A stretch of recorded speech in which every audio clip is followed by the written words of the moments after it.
Etaz, oposizioko lehenengo alderdiak. Bueno, nik uste dut badagola nola baitere labur bilduz hitz bat erabili behar baldin bagenuke dela desbordearena, ez? Hau da, administrazio publikoek bere kudeaketaren bidez, ez dira kapaz izan nola baitere estrategia eraginkor bat martxan jartzeko, eta nik hau lotuko nuke pixka bat, askotan salatzen dugun neoliberalismoaren sistemarekin, ez? Orain ja gaude azken fasean. Eta azken fasean da, zuk egiten duzula testa, zuk erabakitzen duzula nolabait ere zure larritasuna zenbatekoa den. Hau da, pixka bat, heldu gera, azken fase batetara nun sálvese quien pueda baten inguruan kokatua gara. Nik esango nukena da, gu lehenengo momentutik, lehen indar politikoa izan ginen, esan genuena, Txinan entzun genuenean gauza hauek gertatzen ari zirela, virus bat zegoela eta bar, galdetu geniona, 3 probintzietako parlamentuan, zemotatako neurriak geneuzkan horri aurre egiteko. Bueno, orduan, alarmista ditu ziguten, ez? Gero, neurri zorrotzaren aldekoak izan gera, gu konfinamendu zorrotzaren aldekoak izan ginen lehenengo fase batean. Eta orduan esan genuen, hemen bi aukera daude. Bata da, birusaren aurka jutea, hori da dibet Txinak edo Australiak egite dutena, ero virusarekin elkar bizitzea bi helburukin. Ekonomia salbatu behar da, eta osasun administrazioa, edo osasun zerbitzua ez da kolapsatu behar. Orain hor gaude, orain desborde ikaragarri batean gaude. Eta orduan, orain egiten... Uste duzu, herritarra babesgabe sentitzeko arriskua bizitzen ari garela, alegia, konfidantza eman behar zaie herritarrei, zuk diozun bezala, beraien bidetik ere, neurri hartu diezaioten, esaten ari garenari, beste zerbitzu batzuk ez kolapsatzeko, babesgabe sentitzen dira. Egon dela tendentzia bat administrazio publiko batzuen partetik esatera, hau bakoitzaren norberaren ardura da. Eta gu beti esan dugu horren aurrean, hau administrazio publikoaren ardura da. Gero noski bakoitzak hartu behar ditugu neurriak, eta txertaketa, eta bar egin behar dugu. Baina nik esatetet, orain momentu honetan gauden momentuan, nik uste dut administrazio publikoek toki batzuetan, Alemanian ez da gertatzen, bai, Estado Espainolean eta bar, hartuten erabakia dela, bueno, mundu guztia hemen azkenan kutsatu egingo da, eta ikusiko dugu pixka bat patuaren norabidean nundi nora doan, espekulatu egiten da hau endemiko egingo denero, ez? Baina zientziak espekulazioak egiten ditu termino teoriko eta hipotesietan, gero frogatu egin behar dira. Eta frogat dituztunean, esan bartzaio jendeari hau horrela da, ero ez da horrela. Orduan, nik uste momentu honetan hor gaudela. Eta zerbait egitearen alde askotan jartzen direla mai gainean, guretzat zentzugabe eta zentzurik ez duten neurri batzuk, ez? Diskriminatzea aurrak momentu honetan polikilodegira juteko COVID pasaportarekin, dakigunean txertatua egonda ere, kutsatzeri badaukagula, ez du ikusten oso zentzuduna den neurria. Kanpoaldean maskarillak erabiltzearena ere zientifikoki frogatuta dago, kanpoaldean ez badaude aglomeraziorik ez daukala eragin handirik, ez? Restrikzioak egitea tabernetan eta bar, momentu honetan ja desbordea dago, administrazio publikoa desbordatua izan du da, osakidetza daukagun bezala, lehen arreta dago guztiz desbordatua, eta orduan pixka bat lehen aipatu egiten nuena, ez? Azken finean lehentasunak mai gainean jartzerakoan, bueno, azken fase batean gaude, eta azken fase hau da, pues haber ze gertatzen da, ez? Dena gaude horretan, ez? Haber ze gertatzen da. Aipatu du Pedro Sánchezek ere, Espainiako gobernuaren presidenteak endemia hitza, ere negun aipatu zuen mai gainean du, zu ordezkari politiko ere, zu bazaren neurrian, eta ardura publikoa dauzkazun neurrian, hitz egingo zenuke termino horietan? Ni momentuz zuhurtziarekin jokatuko nuke, ez nik esaten detelako, baizik eta munduko osasun erakundeak esan duelako. Orduan, nik hori da beste Euskal Herria Bilduk lehenengo momentutik mantendu izan duen posizioa, ez? Eta da, hemen kriterio zientifikoi egin behar zaio jaramon, ez? Eta nik esaten dut kriterio zientifikoi, ez farmazeutiken kriterio zientifikoi. Orduan, halako erakunde batek esaten duenean kontu, oraindik ez dakigu horrela den, ero ez? Gure ustez zuhurtzia mantendu egin behar da. Zergaitik? Egia delako esaten dela Omikron variante honek, hilkortasun tasa gutxiagoa duela, arinagoa dela, eta bar. Baina zin izan daiteke arazoa, eta ojala ez dan gertatzen, eta ea denak posible dugun nolabait errekuperatzea bizitza beste termino batzuetan, ez?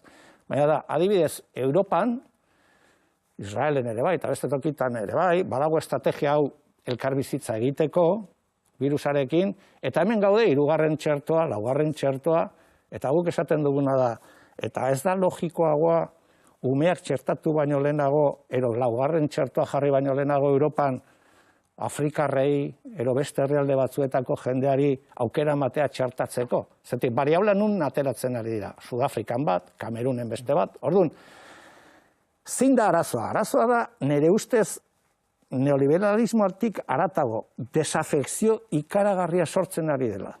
Administrazio publikoak eta herritarren artean. Zergatik, ez dagoelako ziurtasunik, ikusten delako jende improvisatzen, ikusten delako herri batean hau egiten dela, beste herria batean beste bat egiten dela. Eta hori oso arriskutsa da, horrek eskuin muturrari bide ematen diolako. Itzengo dugu, giro politikoaz beranduxeago, izurritari irekin egin nion lehioa, baina atzo guren Eduardo Zubiaurre egon zen, Confebaskeko presidentea, enpresarien elkarteko presidentea, eta lerraburu batzuk utzi zizkigun, eta pare bat bintza jarri nahiko genizkizuke, lehenengo Eduardo Zubiaurre aipatu ziguna, intzuzen ere, lan erreformaren negoziaketa betean, eragile sozialek, patronalak, sindikatuek, Espainiako gobernua berak adostu duten lan erreforma horren inguruan, markoa zein izango den, lege berri horretan, zer dagoen idatzita, bere ustez esplikatu zigun, Zubiaurre. Valorazio oso baikorra egin dugu, gehien bat kontutan hartuta, zeuden mehatxuak, zeuden proposamenak eta zeuden planteamenduak.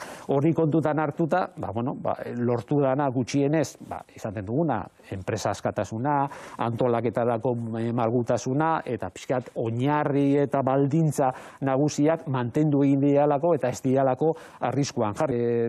Rajoyren erreforma gehien bat ekarri zuena da malgutasuna enpresetara, eta hori mantendu egin da bere muinean. Esan zegun Zubiaurre, 2012ko marko hori, Rajoyren marko hori bere horretan dagoela lege berri horretan. Bai, dudarik gabe, eta hori da guk besteak beste kritikatu egin duguna, ez? Biztatzera botatzen baldin badugu Rajoyk inposatu egin zuen reforma bat. Zeneta hemen badago arazo bat, badago konstatazio bat. Eskubiak gobernatzen duenean, konplejo hori gabe gobernatzen du. Ezkerra gobernatzen duenean, konplejo beterik gobernatzen du. Orduan, norekin egin zuen Rajoy jaunak reforma laborala? COE-rekin, bakarrik, sindikatuen kontra. Punto. Gehiengo absolutua zuen eta egin zuen. Orduan, zein da arazoa orain? Nik 2 arazo ikusten dizkiot egin den planteamenduari. Bata da, nazional ikuspegi batetik euskaldunok daukagun arazoa, eta da, 500 kilometrotara osatzen den mai batean erabakitzen da gure arrama laborala zeintzuk diren eta zeintzuk ez. Eta gure gehiengo sindikalak hor ez du presentziarik. Eta guk eta PNVek ez dugu inongo presentziarik. Horrek ez du esan nahi, Komisiones UGT, PSOE eta Podemosek hemen ez dutela ordezkaritzarik, baina ez dira gehiengoa. Hori da lehenengo arazoa. Beste batzuk, hemendik urrutira erabakitzen dute gure harreman laborala nolakoak izango diren. Bigarrenik, niretzat funtsezkoa, lehen esan dut, niretzat oso larria dela desafekzia jendarengan politikaren inguruan, ez? Eta da, ezkerrak ezin egiten dituen proposamenak promesak ez bete. Ezin du hori egin. Bere sinesgarritasuna jokoan delako. Eta egiten badu, azaldu behar du zergaitik egiten duen. Zuek badaukazue promesa bat, 2008ko maiatzekoa, gobernuarekin sinatu zenuten hori, bertan bera geldituko zena lege reforma hau, edo lege reforma zaharra, bertan bera gelditzekoa. Hori da. Hau ez da gertatuko, esan gobernutik eta ezkerretik datorren bezala da, aldaketa bat horrela, baina enpresari elkarteak diote 2012ko markoa bere horretan gelditzen dela, orduan nork dauka arrazoia hor? Arrazoia du Confebaskek esaten duna, eta da, marko horren muina eta edukietara nator mantendu egiten dela. Bista atzera botatzen badin badugu, Rajoyren reforma martxan jarri zenean, hemen greba orokorrak egin ziren Euskal Herrian, greba orokorrak. Eta zeintzen gauza asko zeuden mai gainean, baina zeintzen laburtzen zuena reforma hori. Flexibilitatea oso hitz polita da. Ni ere flexibilitatearen aldekoa naiz. Flexibilitatea baina dekodifikatu behar da batzutan termino batean, eta kanporak eta merke ateratzea. Eta ni plantilla murriztea merke. Eta hori izan zen gainburua erreforma horrena. Hori ez da ikutzen momentu honetan. Hori bere baitan mantentzen da. Kalbinok irabazi du hor. Hor beste borroko bat egon zen, Yolanda Díaz eta Kalbino. Garbi dagoela, nik esaten dut, Yolanda Díazek eginduna apustua izan du da marko horren aldekoa. Marko horretan segurazki Europar Batasunak exigitu du COE egotea. COE baldin badago beto kapazitatea eukidu. Eta orduan, atera dena, izan du da, COE-ren gustoko, eta Confebaskeri noski gustatzen zaiela reforma. Noski gustatzen zaiela. Ez duelako ikutzen muina, orduan, esaten duguna, hori da dagoena. Horregatik guretzat sinesgarritasuna oso garrantzitsua delako, ez diogu babesik emango erreforma honetan neurriak ez badira hartzen. Eta zalantza daukagu, aukera egongo den, ero ez? Ero negoziazio esparruan, ero lege proiektuan, eta ikusiko dugu lege proiektu bezala egiten den, ero dekretu bezala egiten den, hau aldatzeko, orduan, gure jendeari esaten diguna da, guk sinatu dugu akordio bat, reforma laborala, nola da, derogatzeko, bai? Gero, bueno, esan ziguten, ezin da derogatu, baina aspekto lesiboenak, kaltegarrienak egin daitezke. Hori ere ez da egin. Guk ez dugu babestuko. Zuk dezepzioa daukazu, atxeka daukazu Yolanda Díazekin esaterako, ze harreman hona dauka Unidas Podemosekin EH Bilduk. Nik uste dut, berak egin duela gauza, nik esatet guri ikuspegaitik, ezkerra zerbait zaindu behar baldin badu da bere sinesgarritasuna. Eta posible da esatea guk programa batean, hau eta hau eta hau egingo dugu. Eta gero, agian ezin dugu egin. Baina ezin baldin badugu egin, ez duzu saldu behar hori sekulakoa izango baliz bezala. Esan behar duzu, zergaitik ezin duzu egin. Hau da, Txipras, Grezian, azkenean amore eman zuenean, ez zuen esan sekulako akordioa lortu zula.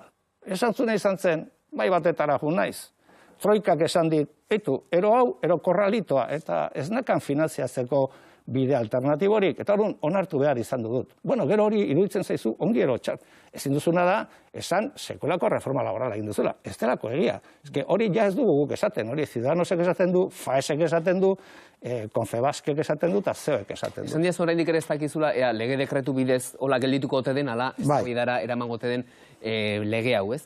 Zuen momentu honetan negoziatzen ariko zarete, Mertxe Ezpurua negoziatzen ariko da Madrilen bere taldearekin. Ze puntutan dago negoziazio hori Espainiako gobernuarekin? Betu, gu lehenengo zalantza daukaguna da negoziazio esparrui dagoen ero ez. Zergaitik. Ba, uste dugulako, baina hau intuizio bada, eta agian oker gaude, uste dugulako zeoek akordio horretan gainera baldintza bat jarri dula, eta da, hau ez da ikutzen. Eta Alderdi Sozialistaren bozeramaleak horti dijoazte. Hori horrela baldin bada, zeoek gainera bigarren erreflexio bat gehitzen dio horri, eta esaten du, eske hori hau aldatzen bali bada ni banoa, eta ni aterako naiz. Orduan, hemen lehentasunezko erabaki bat dago jokoan, eta da, zuk norekin atera nahi duzu erreforma laborala. Zeoekin ero investidura blokearekin. Eta hor seguraski tensioak egongo dira. Guk zalantza daukagu horretan, eta beraz esaten duguna da, bueno, guk elkarrizketak ditugu, bai, gaur bertan daukagu elkarrizketa bat lan ministeritzan, baina ez dakigun oraino margenik dagoen. Zeren eta gure ustez hori nahiko itxia dagoen akordio bada, ikusiko dugu, COEk esaten duenaren ari atzo Zubi horrek berak ere guri hemen esan zigun, eragile sozialek, patronalak, sindikatuek, gobernuak berak adostasun bat baldin badaukate, ea zertan faktore politiko bat sartu beharrote zen, zergatik alderdi ezberdinek ezarri beharrote zioten, baina bat edo koma bat edo bestea testuari. Oso kuriosa da, porque eragile soziala, gobernu eragile sozial bada, eta Confebask eragile sozial bada, nork hautatzen du Confebask? Nork hautatzen du Confebask? Sindikatuak bai, baina sindikatu bi horiek hemen gutxengoa dira. Nola politikak ezin duela, aizu barkatu legeak, kongresuan egiten dira, ero parlamentuetan. Eta guri jendeak bozkatu egin gaitu. Gu daukago legitimitatea horretaz hitz egiteko, guztia, eske oso arriskutxo iruditzen zait esatea, hemen badagoela akorditxi bat, non badauden eragile sozial batzuk, gobernua, eragile sozialak, akotxen artean, bestea, inork aukeratu ez duena, eta sindikatu batzuk hemen gutxengoa daukatenak, horiek eragitzen dutela euskaldunok zemotatako harreman laborala daukagun. Ez barkatu, gu gaude, gure lana egiteko. Guk, gure jendeari esan diogu, programa bat defendatuko dugula, eta defendatuko dugu. Eta iruditzen zait oso, ez dut esango kutsu antidemokratikoa duela horrek, baina eske legeak egiten dira parlamentuetan. Kontua da, parlamentuan konbalidatu inberko dela legea, otsailaren 3 gutxi gora bera, esaten didazu zuek gaur badukazuela ministeritzan, Espainiako lan ministeritzan bilera bat, noizko espero duzuzuk nobedaderen bat, edo ze bide hartuko du honek? Porrota, gertaliteke, legearen porrota, momentu honetan? Gerta daiteke ere, bai. Nik uste dut hemen azpitik badaudela norabait ere eztabaida gurutzatu asko, ez? Eta besteak beste, badago bat, eta da, lehen aipatzen dizun sinesgarritasuna. Galdera da, badaukagu gobernu bat Estado Espainolean PSOE eta Podemosena. Baldin badu bloke de investidura baten babesa osoa, ezkerretik. Eta jendeari esan baldin badiogu, derogatu egingo dugula reforma laborala, zergatik ez da egiten. Hori da norbaitek esplikatu behar diguna. Europa agian? Bueno, baina esan dezatela, haizu etorri da Europa eta esan digu, txikito, hau, onaino, bien. Pentsione reformarekin gertatu delako, esan dut. Horregaitik, pensio reformarena ondo ekarrita dago, porque gure kezka da, gehiengoa baldin badaukagu, hau bestera batetara egiteko, zergatik ez dugu egiten. Eta hemen, mugak ainagerikoak baldin badira, bigarren urratsa zein da, pentsio legea. Eta horre ere, gauza bera gertatuko da. Eta mozalegearekin gauza bera gertatuko da. Eta izu, hemen Confebaske barkatu, zeuek inposatzen baldin badu, argudio batekin, adibidez, esatea, ez, merkatu batasuna da babestu behar dena hemen, Espainikoa. Hori eta horri amore ematen baldin bazaio halako gobernu batekin, babes independentistak dituen gobernu batekin, arazo nazionalari buruz hitz egiten dugunean, zein da margena? Zein izango da margena? Horrek eskatzen gaitugu. Eta ez gaude urduri, Osea, esan nahi duguna da, gauzak horre daude, baina berrosatu daitezke.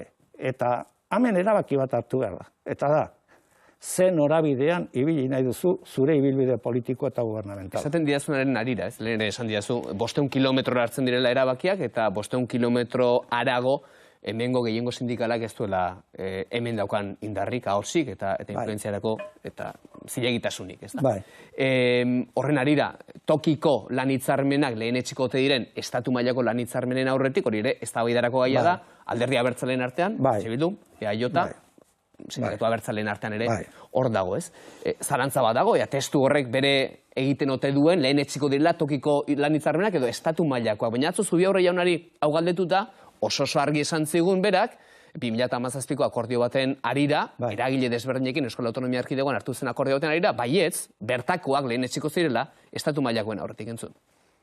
Gehiago da eztabaida politiko eta filosofiko bat errealitateko zerbait baino, kezka bat baino. Oso hitzarmen estatal gutxi daude eta negoziazio kolektiba gehien bat ematen da sektoreka eta lurraldeka edo probintziaka, horre daukate lehentasuna estatala baino lehenago baldin badago, eta hala ere 2017an gure lanbideen arteko hitzarmen hori daukagu eta espreski esaten dugu Erkidego Autonomoa sinatu dugu hitzarmen kolektiboa lehentasuna daukatela estatuko hitzarmenen aurrean. Confebaskek dio, baina Mendia lehendakari ordeak ere, lan eta enplegu gaietarako sailburuak ere, esan zuen testuak uste zuela horretarako leku. Orduan, hau, itxitako eztabaida bata edo zuek eskatzen duzuenez non dago eztabaida hemen? Zer ez dago argi? Nik uste dute beraiek egiten dutena da esegesis bat, esaten du. Hemen jartzen duna interpretatu daiteke horrela ero bestalde batetara. Orduan, esaten duguna da, hemen akordio interprofesional bat egontzen, hortan arrazoia du, eta hor gainera komisiones eta UGT egon ziren. Baina horrek ez du inongo ziurtasun juridikorik.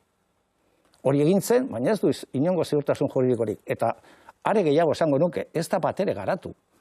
Orduan, guk egiten dugun planteamentua da, hemen bermatu behar da, lehentasunezko harreman eta akordioak hemengoak direla. Ez bakarrik autonomikoak, sektorekoak eta herrialdekoak. Eta hori ez dago ziurtatuta, Gainera, hiru probintzien kasuan, autonomikoak apenas 10 dira, hemen beste guztiak dira. Arrazoia du gauza batean, eta da, hemen akordio interprofesional oso importante bat sinatu zen, komisiones eta UGTek sinatu zuten, Confebaskekin, baina horrek ez daka ziurtasun juridikorik, Horregatik ez da ikutu, horregatik ez da garatu.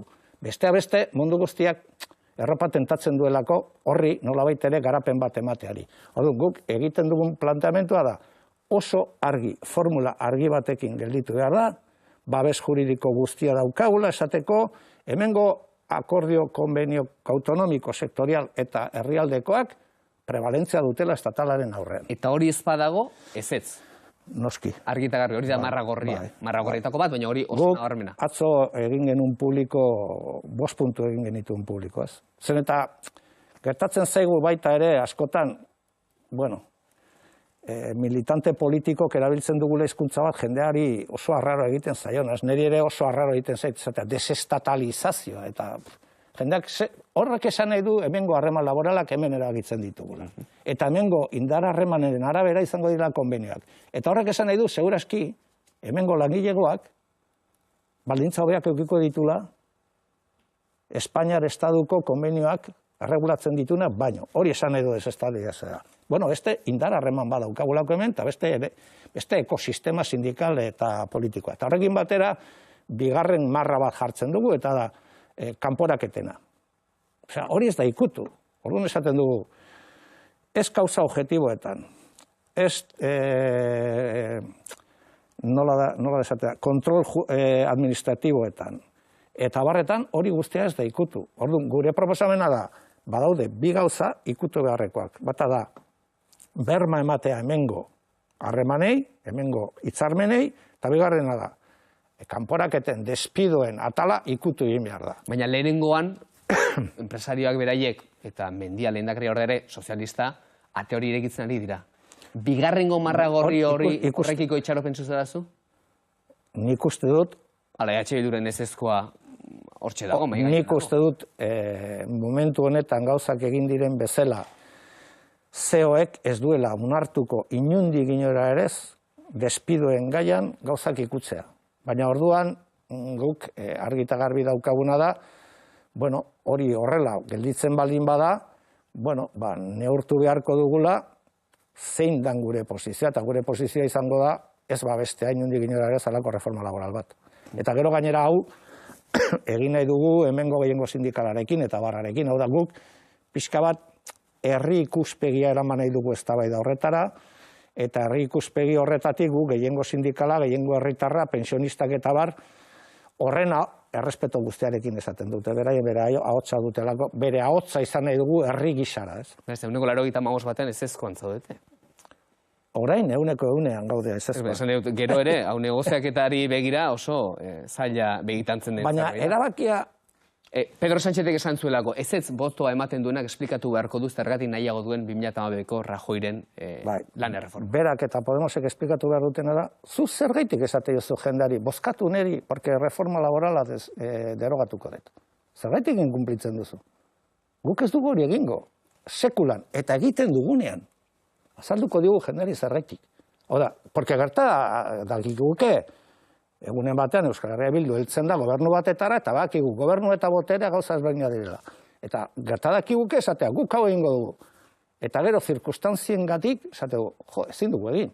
Presioa ditugulako, finanziazio bideak itxita ditugulako, eta, bueno, aterako gera, jendaren gana, honratuki esatera, hau esan genien, betu, ezin dugu egin, honegatik eta honegatik.